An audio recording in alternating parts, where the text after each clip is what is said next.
প্রিয় দর্শক, আসসালামু আলাইকুম। আপনারা দেখতেই পারছেন একটা জমি চাষ করা হচ্ছে। তো একটা পাওয়ার টিলার দিয়ে কিভাবে আপনার জমিতে মই দেওয়া হচ্ছে আপনারা দেখতেই পারছেন। আসলে আগের যুগে মানুষ মই দিত দুইটা হালের বলদ দিয়ে, পিছনে একজন মইয়ের উপরে উঠে তারপরে মই দিত। কিন্তু এখন আধুনিক সিস্টেম, টিলার ইঞ্জিনের চাষ চলে আসছে। তো কিভাবে আপনার ভুঁইটাকে সমান করা হচ্ছে, আসলে মই দেওয়ার অর্থ হলো ভুঁইটাকে লেভেল করা। এটা একটা খুব ভালো দিক। আর এই ভুঁইটা আসলে গম বোনার জন্য উপযুক্ত করা হচ্ছে এবং খুব সুন্দর চাষ করা হয়েছে।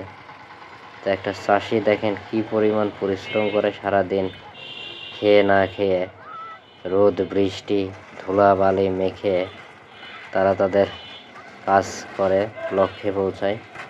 দেখেন ভুঁইটা কত সুন্দর। এখন 3 জনের লোড নিবে, অবশ্য মেশিন পারবে না, 2 জন উঠবে। দেখেন কত সুন্দর পরিবেশ, কত সুন্দর দেখাচ্ছে, কত ভালো লাগছে, সত্যি চমৎকার।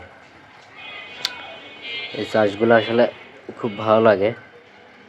যখন আমরা আসলে ছোট ছিলাম এরকম করছিলাম। আর এই যে দেখেন কিভাবে বসে মেশিনে পিছনে, এটা আসলে রিস্ক আছে, যারা সিস্টেম জানেন না তাদের জন্য একটু কষ্ট হয়ে যাবে। তবে এটা রিস্কও আছে, মজাও আছে, আবার টেকনিকও বলতে পারেন। তো যারা এখানে উঠছে আসলে এরা সব গ্রামের ছেলে, ছোটকাল থেকেই এই কাজের প্রতি দক্ষ তাদের। এদের কোনো সমস্যা আল্লাহর রহমতে হবে না।